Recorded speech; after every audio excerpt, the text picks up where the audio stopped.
नमस्कार. आज तोच दिवस आहे ज्याला सगळे आई लोक घाबरतात. तो म्हणजे मुलांना सुट्ट्या लागल्या.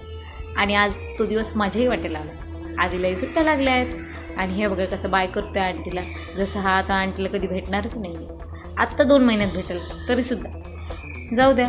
चला, आज आता सुट्ट्या लागल्या पहिलं काम करायचं आहे आपल्याला, तो म्हणजे खाऊ आणायला जायचं. खाऊ काय घेणार, दुसरं काय असणार आहे, आईस्क्रीम. त्याला म्हटलं, ए बाबा, तू खजिना बॅगमध्ये ठेव, उगच पडलं तर परत रडत पडत कशी. फायनली सगळा खजिना बॅगमध्ये टाकून आमची स्वारी वळाली आहे घराकडे. ती बॅग तर अशी धरून चालतोय जसं त्याच्यामध्ये खरंच खजिना आहे. मला सुद्धा देत नव्हता आणि असं पुढे पुढे चालत होता, कारण खूप एक्सायटेड आहे ना सुट्ट्या लागल्या म्हणून. कसं चालतोय बघा पुढे पुढे, जसं तो माझी मम्मा आहे आणि मी तिची मुलगी. लिफ्टमध्ये जातोय, बटन काय दाबतोय आणि आरशात बघून नाटकं तर बघा कशी करतोय. खरंच याला खूप आनंद झालेला आहे. लिफ्टमध्ये मी त्याला विचारलं, काय झालं तुला? मला सांगतोय, मम्मा मला सुट्टी लागली आहे. तो इथे बघतोय 10th फ्लोअर आला की नाही. अरे धडकला.